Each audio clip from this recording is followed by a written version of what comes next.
la meta de la justicia se vislumbrará más cercana. Muy buenos días a todas las personas aquí reunidas, familia, amigos, amigas, invitados especiales, profesoras, profesores, alumnas y alumnos de la Facultad de Derecho Tijuana, así como a la comunidad académica en general. El día de hoy, en el marco de las actividades organizadas por el quinto ciclo de conferencias sobre el Sistema Universal e Interamericano de Derechos Humanos y el aniversario de la Facultad de Derecho, nos reunimos para la presentación del libro Acceso Directo del Individuo ante la Corte Interamericana de Derechos Humanos, de la doctora Laura Alicia Camarillo Gobea. Para dar inicio, presentaremos a los miembros del presidium. En primer término, contamos con la presencia de la doctora Ana Luna Serrano, profesora investigadora de la Facultad de Derecho Campus Tijuana de la UABC.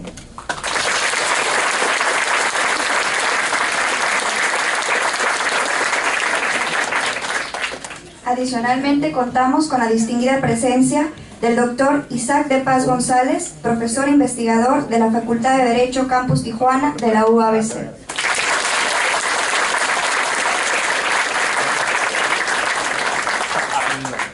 Y por supuesto, contamos con la presencia de la autora de la obra, la doctora Laura Alicia Camarillo Gobea.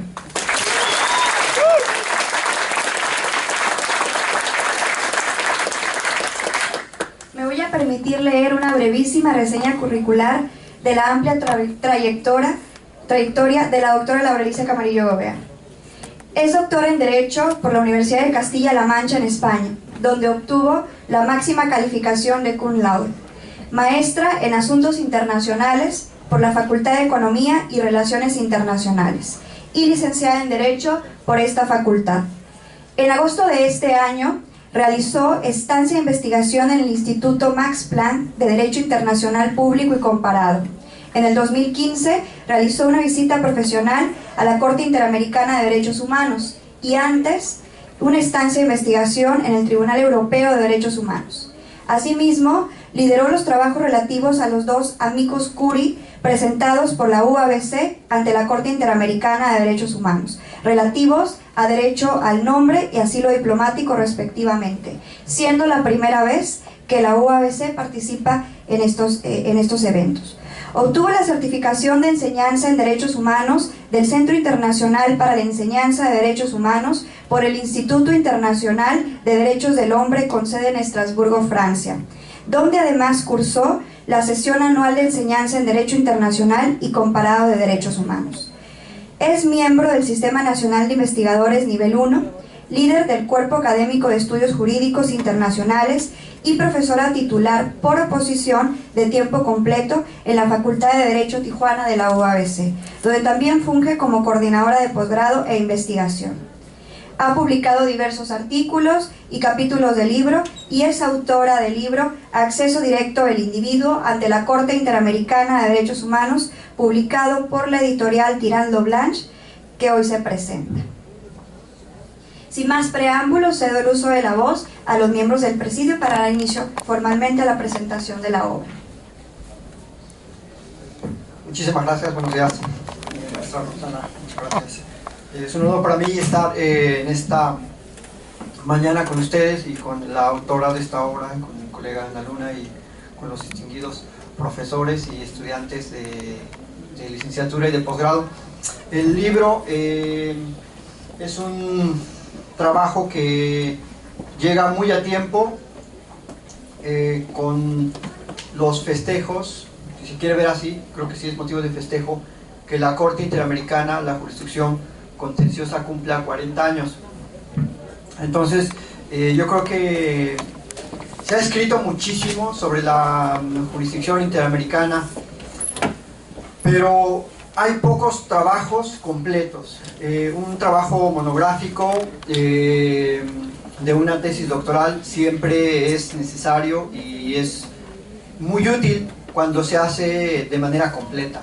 A veces los artículos que luego podemos escribir suelen ser estudios muy parciales, muy de 30 a 25 páginas y a veces incluso demasiado técnicos. La ventaja de estas obras, como la que hoy estoy comentando, de la doctora Laura Alicia, es que ofrece todo el panorama de lo que se ha dicho en torno al acceso directo al individuo ante la Corte Interamericana. La premisa que plantea la obra es atrevida, incluso pudiera ser provocadora, pero más que eso yo considero que es imprescindible abrir el debate hacia dónde va el sistema interamericano y cuáles serían los beneficios de que existiese esta apertura en el derecho subjetivo de los individuos. Mis comentarios se van a avanzar por lo tanto en dos aspectos nada más: en un estudio general de la primera parte de la obra y después en el estudio conceptual del derecho subjetivo que ella analiza. En primer lugar, lo que veo es un gran trabajo un gran ejercicio intelectual de referencias a los grandes juristas que han construido el sistema interamericano. El sistema interamericano ha sido, digamos, un sistema que nació, como lo dijo el presidente recientemente, el presidente de la Corte, en crisis, y sigue en crisis, y es un sistema que va a estar, digamos, en el ojo del huracán por la misma configuración.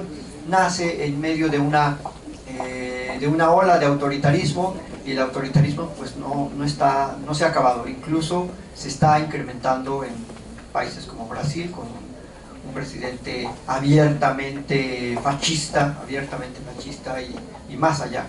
Entonces me llamó mucho la atención, y se lo acabo de comentar a la doctora, que le dije: oiga, su director de tesis en realidad, sin demeritar a nuestro querido profesor Francisco Javier Díaz Reborio, que fue su director formalmente, pero yo veo aquí la mano, el intelecto, el trabajo, el esfuerzo que ha desarrollado este juez brasileño, por cierto, el juez ahora juez de la Corte Internacional de Justicia, Augusto Cansado Trindade. Y es que él es el primero y el único gran jurista, por así decirlo, que se ha atrevido a hacer este planteamiento. Y lo que hace la doctora Camarillo es articular, como bien dice su profesor aquí, profunda y muy estructuradamente, articular la nueva postura sobre si el individuo debe acceder o no a la Corte Interamericana como un derecho, no solo del individuo, sino ya más en concreto, sobre todo de las víctimas de violaciones graves a derechos humanos. Entonces esta es la segunda gran observación que yo hago, que no es tanto de que abrir el acceso a la Corte a todas las personas bajo cualquier circunstancia, sino, no olvidemos, de una manera subsidiaria a los individuos que más, o a los grupos que más sufren estas violaciones graves. Bueno, por otro lado, el estudio resulta muy útil para cualquier jurista de cualquier nivel, es decir, para los que somos investigadores, para ustedes como estudiantes de grado y posgrado. Hace un trazo muy generoso, diría yo, de la historia, muy en concreto, de cómo ha evolucionado el acceso de los individuos y la justiciabilidad de sus derechos en los sistemas internacionales, y plantea que esto ya se viene dando desde Nuremberg, desde los tribunales también de Tokio, y luego se refiere muy concretamente al sistema europeo, que es el que tiene el sistema mucho más abierto, no solo de individuos, sino de grupos, a través de diversos sistemas de quejas individuales, colectivas, etc. Esa primer parte yo creo que es de mucho aprendizaje, porque a veces nos quedamos con la idea de que nuestro sistema jurídico es lo único que existe y que el sistema interamericano no se puede comparar. Yo creo que este primer ejercicio que hace la doctora en la primera parte del libro es una muy buena oportunidad de aprender cómo están funcionando y cómo han funcionado estos sistemas internacionales. Lo hace para después justificar ya su planteamiento concreto. Ella dice: el individuo siempre ha estado en el centro de atención, ha sido de alguna manera sujeto del derecho internacional de forma pasiva, es decir, sujeto de juicio. Los juicios de Nuremberg fueron procedimientos entablados en contra de individuos particulares. Entonces ella dice: si es sujeto pasivo, ¿por qué no ser sujeto activo? Es decir, si se tienen obligaciones, ¿dónde están los derechos? Ese es el planteamiento general que se elabora, y me parece ya muy necesario que se haga ese estudio. Ahora, la parte conceptual. ¿Qué aporta ya en el estudio y en la articulación del por qué los individuos tienen ese derecho? Y parte de una premisa muy básica, de la premisa del derecho subjetivo. O sea, de la capacidad que tiene una persona para comparecer a juicio. Y luego lo divide en lo que ella identifica, y la doctrina también lo ha identificado, como el locus standi en general y el locus standi in judicio. Entonces, la legitimidad activa para participar en juicio y la legitimidad activa para participar en juicio como titular de un derecho. Y esto a veces se nos olvida incluso, y es una cuestión de ya ni siquiera de derecho internacional, sino de procesal. No todos tenemos legitimidad activa para ser titulares en juicio, pero algunos sí tenemos legitimidad activa para participar en juicio, como abogados, peritos, testigos, etc. Entonces, esta primer explicación que ofrece la doctora en su obra, con mucha jurisprudencia, con mucha doctrina, con bastante sustento bibliográfico, pues nos va abriendo el panorama de cómo se justifica después que los individuos participen en el sistema interamericano.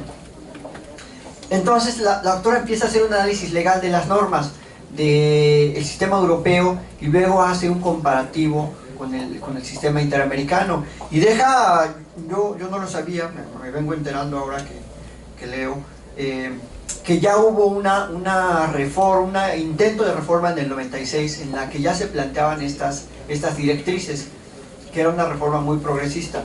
Entonces aquí, por desgracia, la obra se enfrenta a la realidad. ¿Cuál es la realidad del sistema interamericano? Que no hay dinero, y que los estados, lejos de apoyar el sistema, lo están, pues no atacando tal vez frontalmente, pero sí no haciéndole caso. Es decir, están haciendo caso omiso de las resoluciones y no se pone en el debate toda la viabilidad financiera que ocupa el sistema interamericano. Tan es así que hace 2 años estuvo en crisis. Sí, en la Comisión Interamericana le iban a rescindir contrato a 40 abogados y estaba realmente en que casi se acababa la comisión. Y la Corte pues por ahí anda también en números siempre números bastante rojos. Entonces, el planteamiento general me parece muy novedoso, muy necesario. Yo creo que el libro tiene esa ventaja de ofrecer todo un debate que existe en un nivel demasiado quizás doctrinal y lo baja a un nivel de entendimiento común para nosotros, para los que no somos expertos ya en individualización de quejas ante el sistema interamericano. Porque, ojo, hay muchas obras que pueden hablar del control de convencionalidad, del sistema interamericano, pero la verdad es que luego las obras son muy confusas, son estudios fragmentados y no ofrecen un eje temático serio y robusto como este libro lo ofrece. Entonces, yo creo que ese es también otro acierto más que tiene la obra y que vuelve ya para entrar en la justificación a un tema incluso de axiología jurídica. Dice, las víctimas son las que sufren los daños, las que sufren el menoscabo en sus derechos, y si esos derechos no tienen un camino a seguir, es decir, un derecho a ir a juicio, pues entonces el derecho está truncado. Y es que en el sistema interamericano se llega a una etapa contenciosa únicamente a través de la comisión. Y es la comisión quien, al elaborar el informe de fondo, pues hace los planteamientos de qué derechos o no se han transgredido por parte de los estados. Y, por ejemplo, en materia de derechos económicos, sociales y culturales, ¿por qué hasta ahorita, 60 años después de las primeras normas de derechos sociales y 20 años después del protocolo de San Salvador y 40 años después se está hablando de su justiciabilidad? Lo han dicho algunos votos de los jueces en la Corte Interamericana, es que nunca nos lo habían planteado. La comisión nunca había fundamentado la violación del artículo 26 ni del protocolo de San Salvador. Fue hasta que se empezó a desmembrar el principio de iuria novit curia, el juez conoce el derecho, o daba mihi facto, dabo tibi jus, dame los hechos y yo te daré el derecho. Cuando los jueces interamericanos empiezan a analizar, a descubrir violaciones, y dices, ah, esta es una violación de derecho socioeconómico, por tanto voy a aplicar el artículo 26. Entonces, ¿a qué voy con este comentario? Que la obra abre un panorama concreto ya de un debate, les digo, no solo atrevido, que pudiera, por la portada y por quienes a veces desconocemos muchísimo el sistema interamericano, pudiera sonar como hasta incluso lo dice en algunas partes, como de ensueño, que el individuo tenga acceso directo. Pero yo creo que no, yo creo que más en lo concreto es un planteamiento muy serio y muy necesario en este momento justamente el sistema interamericano. Por lo demás, hasta aquí tengo mis comentarios bibliográficos y haré un último comentario de el significado de un trabajo como este. Detrás de un trabajo como este hay, no sé, unos 10 años de esfuerzo, más o menos eso es lo que uno se tarda en decidir estudiar un posgrado, en decidir hacer el doctorado, en decidir y luego ir al extranjero muy así salvajemente, porque nosotros, esta generación de profesores, digamos nueva, tampoco crean que nos hicimos, que tuvimos un traje a la medida de investigadores.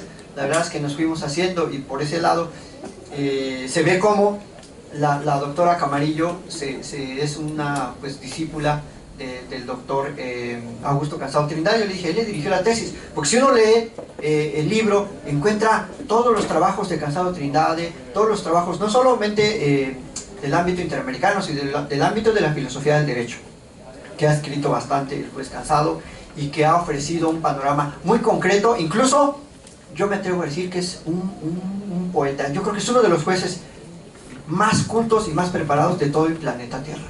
Y créanme que he leído sentencias de África, de Indonesia, de Estados Unidos, de México, y nadie como Cansado Trindade fundamenta sus resoluciones. Puede uno encontrar una cita de Shakespeare, o del Eclesiastés, o de Hamlet, y dicen, ah, caray, mira, este juez. Entonces, no, pues sí, la verdad es que uno se queda, yo me quedo fascinado. Hasta no voy al cine a ver películas de terror, porque a mí Cansado sus sentencias me hace llorar. La verdad es que por eso la obra yo creo que tiene una gran valía, porque sigue esa línea doctrinal novedosa, sobre todo humanista, que, como dice aquí la contraportada, pone a la víctima en el centro de gravedad del sistema interamericano. Pues yo los invitaría más que nada a adquirirla. No es una obra gravosa, no cuesta lo que cuesta un libro de medicina o de arquitectura, así que pues hagan el esfuerzo. Y pues felicito mucho a mi colega, doblemente a mi colega, porque ahora somos colegas aquí, pero coincidimos, aunque no incorpore, pero sí ahí en la Academia de Castilla-La Mancha. Yo también hice el doctorado. Yo creo que coincidimos un año, pero nunca nos veíamos, porque la gente que vaya, pues uno va a la biblioteca y agarra su rincón, y de aquí no paso, de aquí no salgo hasta que acabe la tesis doctoral. Y así le hizo ella, y bueno, me parece una obra muy necesaria, y pues dejo los demás comentarios a Ana.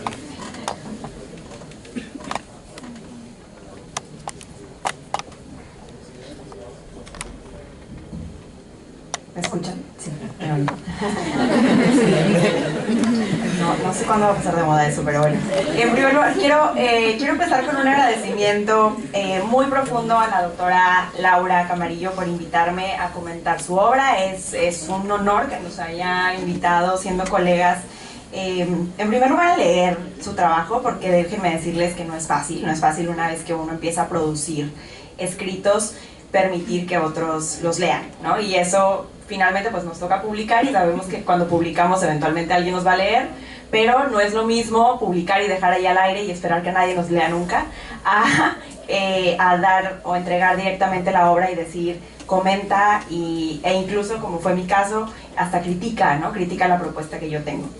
Entonces, en ese caso, pues reitero el agradecimiento, y quiero aprovechar también el espacio para agradecerle pues la confianza que ha depositado en mí como coordinadora de posgrado para incorporarme al equipo de trabajo, como coordinadora de la maestría, como entrenadora del equipo de Washington, que yo sé que es un proyecto como muy cercano a su corazón, y el hecho de que me haya permitido incorporarme recién llegada aquí a la facultad, pues digamos, pues reitero, como un gran honor, ¿no?, para mí. Y en ese sentido también quisiera continuar con un reconocimiento a la doctora, porque pues digo, es evidente, pero es una mujer joven, es una mujer empoderada y es una mujer que contagia con ese sueño que tiene de transformar el mundo, y ese sueño de transformar el mundo pues se ve reflejado aquí en la obra que hoy nos toca presentar, ¿no? Como les decía, ella me invitó dentro de esta presentación a que yo criticara la propuesta que ella hace en este trabajo, pero pues resulta ser una tarea bastante difícil, ¿no? Porque como dice en el prólogo su director de tesis, el doctor Díaz Reborio, pues cualquiera que defienda los derechos humanos o que tenga la idea de defender los derechos humanos seguramente estará de acuerdo con esta propuesta y con la necesidad de que el individuo tenga acceso directo a la Corte Interamericana de Derechos Humanos. Pero entonces, pues en el esfuerzo de ser leal a esta invitación, a la crítica, pues me aboqué un poco en buscar los retos que enfrenta esta propuesta, ¿no? No porque no sea necesaria o porque no sea deseable, sino porque si bien este es un estudio que ella misma desde la introducción anticipa es meramente jurídico, aunque por supuesto considera algunos aspectos financieros, algunos aspectos políticos o administrativos, pues estos son los que principalmente se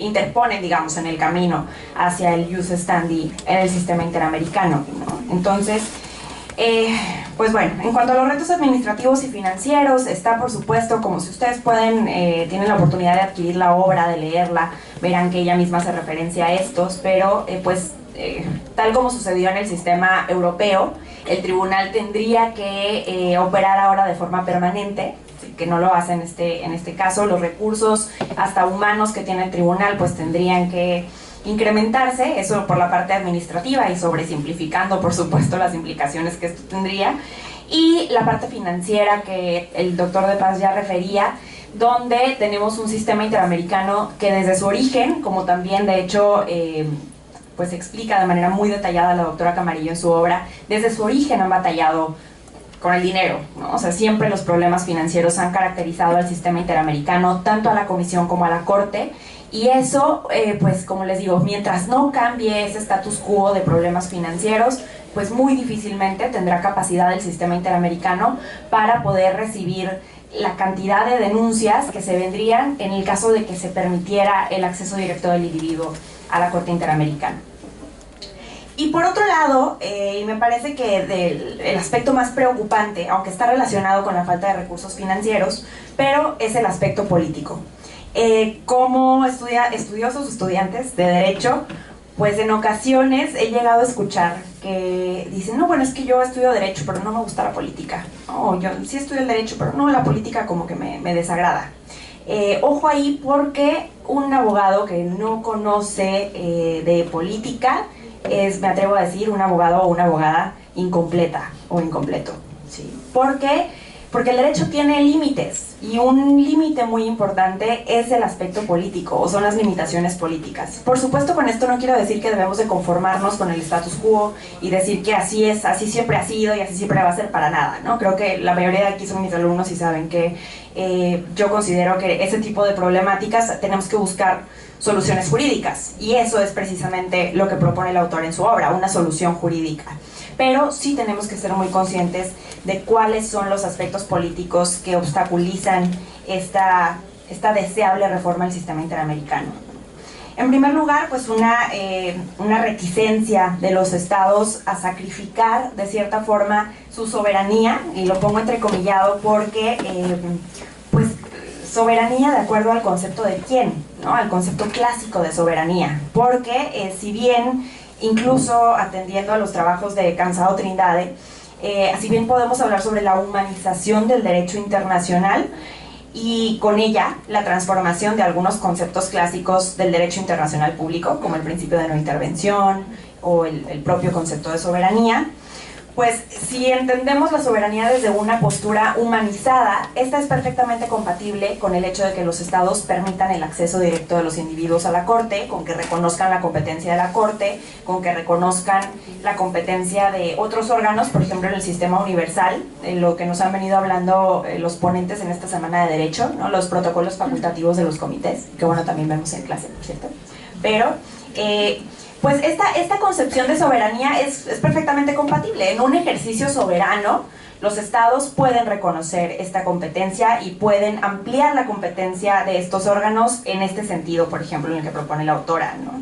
No obstante, la triste realidad es que todavía existen como estos movimientos o estas posturas muy fuertes que llamamos voluntaristas de los estados, donde lo que prima por encima de cualquier otra cosa en el derecho internacional en particular es la voluntad del Estado. Y mientras el Estado no decida limitarse, mientras el Estado no decida ceder un cachito más de su soberanía, pues nada más va a suceder, ¿no? Entonces, pues bueno, además de que el panorama político a nivel global pues también es desolador, a nivel global y a nivel regional, ¿no? También ya lo mencionaba el doctor De Paz con este éxito de Bolsonaro en Brasil, el candidato electo en Brasil, pues nos hace preguntarnos, ¿no? Hacia dónde vamos como región, sobre todo porque ya tenemos desde hace algunos años a Donald Trump gobernando Estados Unidos de América.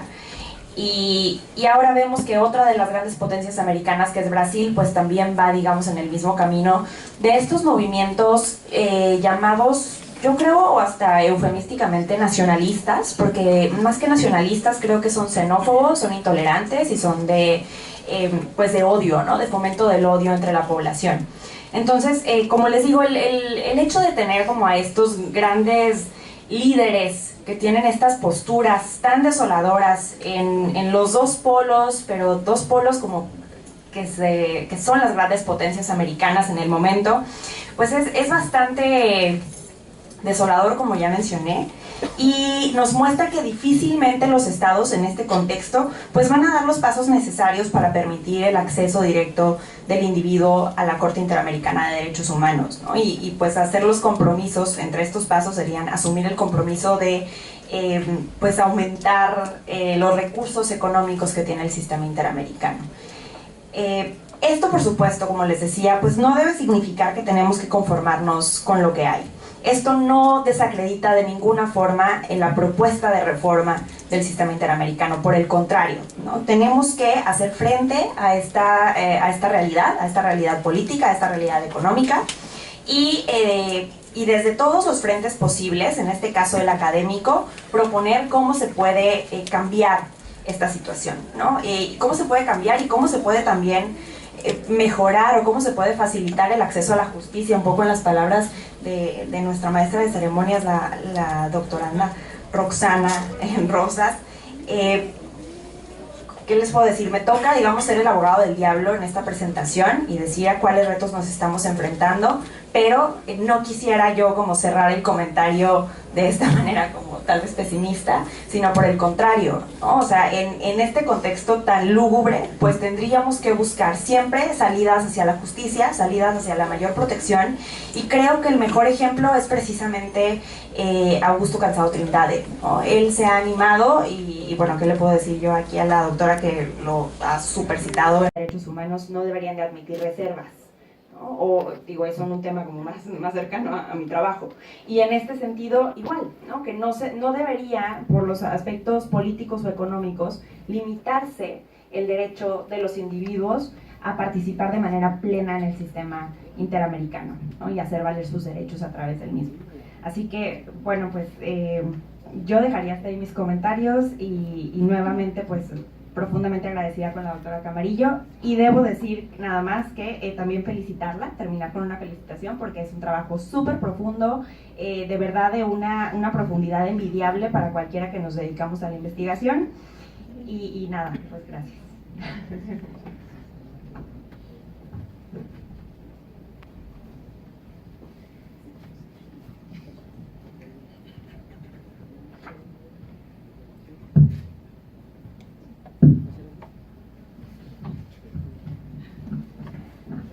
Muchas gracias a todas y a todos por estar aquí. Quisiera iniciar los agradecimientos agradeciendo a mi familia aquí presente, a mis amigos, a los profesores y profesoras que nos acompañan y con un especial cariño y afecto a mis alumnos y alumnas de Derecho Internacional Público y de Derecho Internacional de los Derechos Humanos, que además se vinieron hasta de corbata, traje y demás, y están allá atrás, algunos aquí. Muchas gracias por estar aquí. A todos, por supuesto, y a todas. No puedo dejar de agradecer al director de la Facultad de Derecho, el maestro Luis Sandoval Figueroa, por todo el apoyo en las actividades que organizamos, que estamos organizando. A mi tutor y padre académico, que siempre me acompañará y que ha sido mi verdadera escuela justamente cuando el doctorado en España, el doctor Francisco Javier Díaz Reborio, al doctor Eduardo Ferrer MacGregor Poisot, quien acogió la tesis doctoral y la publicó en la colección interamericana de editorial Tirán Leblanc, este es el 5º número, y justo quisiera agradecerles a los presentadores de la obra, al doctor Isaac de Paz, a la doctora Ana Luna, por presentarme de la manera tan generosa en que lo han hecho, pero también aprovechar porque somos o se han sumado, digamos, a la generación joven de profesores y profesoras aquí en la facultad, que tenemos muy claro el objetivo de promover los derechos humanos desde la academia y otras actividades. Entonces, en ese sentido, por ahí le decía al doctor Isaac, el compañero de las causas, ¿no?, aquí académicas, así que a los dos muchísimas gracias y muchas gracias por sus comentarios. Como bien se esbozó en algunos de los comentarios que se hicieron, este trabajo, el acceso directo del individuo ante la Corte Interamericana de Derechos Humanos, es producto de mi tesis doctoral. Efectivamente es un trabajo, las tesis doctorales realmente se convierten en retos más que académicos e intelectuales, retos personales, por lo complicado que es realizar un trabajo de 3-4 años prácticamente encerrados, y en ese sentido creo que yo tardé 2 años en volver a España porque realmente ha sido una de las etapas más difíciles de mi vida personal y profesional, pero también de mayores satisfacciones personal y profesionalmente. Y aunado a ello, hablar de acceso directo ante la Corte Interamericana tiene ciertos visos de un sueño, y en este sentido también por ello es que le estoy profundamente agradecida a mi director de tesis por apostar en una propuesta que a corto plazo no observamos viable. Y justamente el reto de la propuesta del acceso directo a la Corte Interamericana no solamente es el apartado financiero, que le hace muchísima sombra a muchísimos proyectos, incluido el del Jus Standi ante la Corte Interamericana, sino también el que los estados son reticentes, y por lo menos en el sistema interamericano no todos han suscrito la Convención Americana sobre Derechos Humanos. La Corte Interamericana no es un tribunal permanente. Los jueces de la Corte Interamericana y la juez o la jueza no tienen un sueldo, emolumentos propiamente, y de tal suerte que ahí ya se empezaban a anunciar los retos de publicar sobre el acceso directo del individuo ante la Corte Interamericana. Pero por otro lado, a mí me parece que la tesis o el trabajo que aquí se presenta juega, digamos, en 2 foros importantes. Uno, el del derecho internacional público, el de cómo ha evolucionado la figura del individuo en el ámbito internacional, cómo, como se comentó, se ha humanizado el derecho internacional y precisamente el individuo ha cobrado esa importancia. Y por otro lado, el nacimiento del derecho internacional de los derechos humanos, que tiene un origen directo del derecho internacional público y hoy navega en el derecho constitucional y en el derecho internacional, justamente porque llega como un escenario novedoso para los propios juristas. Entonces creo que el trabajo, para quienes lo puedan leer, arranca primero posicionando, dándole la primacía que tiene el individuo en el ámbito internacional, como la Corte Interamericana es quizás el desenlace de otros tribunales internacionales que promueven al individuo de esta manera, e incluso cómo en Centroamérica se constituye la primera corte con acceso directo a las personas. De tal suerte que la idea del Jus Standi, que no es otra cosa que el acceso directo, tiene un antecedente histórico que intentamos analizar en la obra. Ahora bien, creo que habría que decirlo, ya lo comentaba el doctor Isaac de Paz, particularmente, bueno, la obra tardó mucho en publicarse, pero ha sido sin duda una gozada saber que se publica cuando la Corte Interamericana celebra los 40 años de haber entrado en vigor la Convención Americana, y que este año en particular es de muchas celebraciones en el ámbito del Sistema Universal y Sistema Interamericano a propósito de los aniversarios 70 de la Declaración Universal y de la Declaración Americana de los Derechos y Deberes del Hombre, y por otro lado que México particularmente hace 20 años reconociera la competencia de la Corte Interamericana de Derechos Humanos. Pero esta idea que podría ser desafiante respecto a proponer el acceso directo del individuo, bueno, y además tengo que decirles, perdón que haga una pausa, pero estamos muy contentos porque estamos estrenando estos micrófonos de Ganso, que han sido el sueño en estos 43 años, y que el doctor Isaac de Paz logró conseguir con un recurso, así que hasta por eso estoy como contenta, ¿no? Y además en la Corte tienen este tipo de micrófonos, no en la Corte Interamericana. Pero no, les comentaba que hay algunos antecedentes que pugnan por el acceso directo, y el propio reglamento de la Corte Interamericana, el más reciente, y en cada ocasión que yo puedo lo menciono, subraya el protagonismo que debe tener el individuo en el ámbito interamericano. Ojo, de ninguna manera, y esto lo voy a anticipar y espero no disminuir las intenciones que tengan de comprar la obra, pero de ninguna manera propongo la eliminación de la Comisión Interamericana, y ahí hay un elemento clave y comparativo frente al Sistema Europeo de Derechos Humanos, que sí eliminó la Comisión Europea de Derechos Humanos. Por el contrario, me parece que la Comisión Interamericana debe fortalecer sus funciones políticas, debe promover las soluciones amistosas como hasta ahora lo ha hecho, pero desde mi punto de vista, y es lo que se trata de esbozar en el trabajo que presento, no hay ningún argumento de carácter jurídico que se interponga entre el individuo y la Corte Interamericana de Derechos Humanos. Todo lo contrario.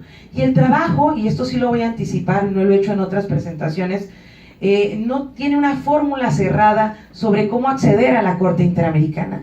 He resistido la tentación de argumentar en el ámbito procesal interamericano. Lo que yo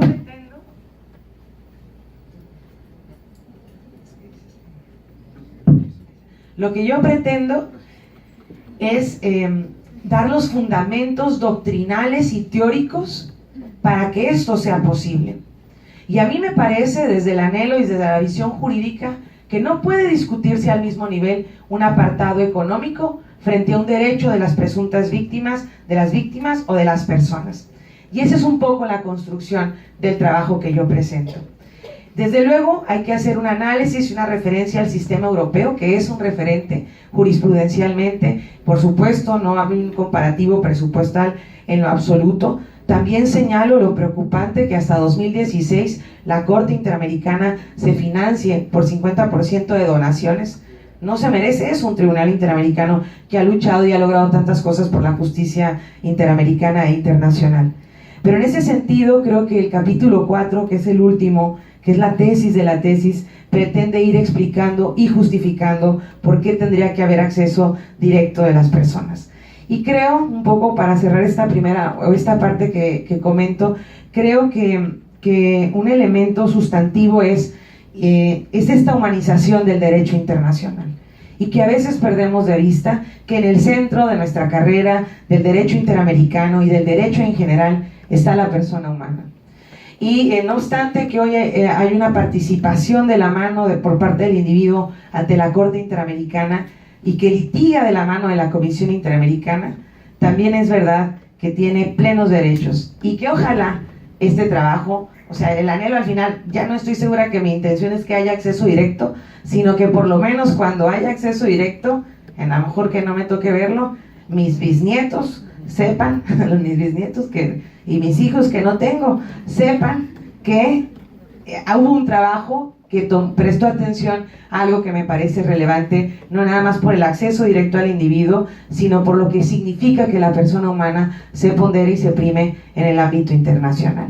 Así que eso es básicamente lo que yo quisiera presentar, y por supuesto, para mí particularmente el capítulo primero me parece importante por esta cercanía al derecho internacional público, donde todavía hay quienes debaten que el individuo es sujeto de derecho internacional.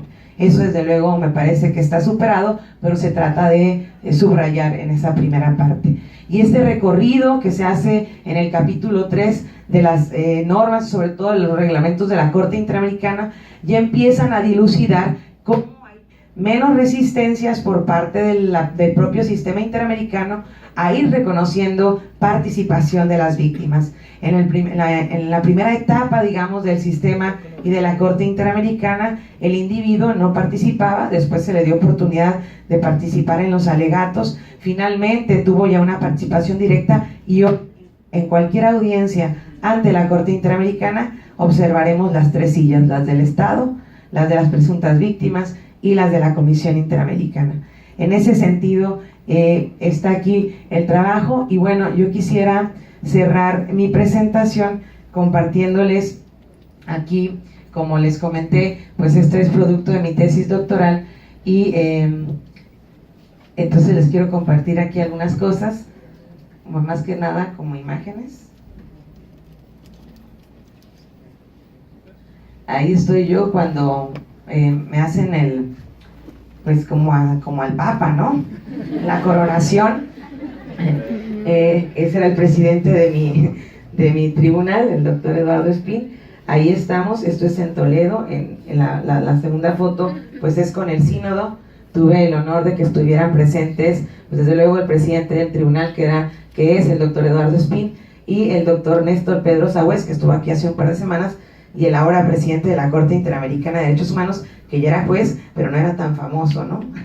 Bueno, ahí estoy con todos. Tengo que confesar en esta cercanía, porque esta presentación en particular no solamente me llena de alegría porque es en la Semana de Derecho, sino también organizada en el 5º ciclo de conferencias que hemos venido organizando, y porque, bueno, quiero compartirles algo muy personal, pero creo que ese ha sido uno de los momentos, voy a llorar, ¿no? Pero uno de los momentos más felices de mi vida, porque tuve un sueño, ¿no? Que era doctorarme antes de saber lo horrible que era, pero bueno, ahí estoy. Y ahí estoy hablando con el doctor, donde me dice, no te preocupes, Laura, eso lo vamos a publicar. Y entonces, y mi mamá dándole las gracias por haberme tratado muy bien en el examen. Y finalmente, ahí está el reflejo de la alegría que sentí ser doctora. Muchas gracias por los comentarios, por estar aquí, a todas y a todos.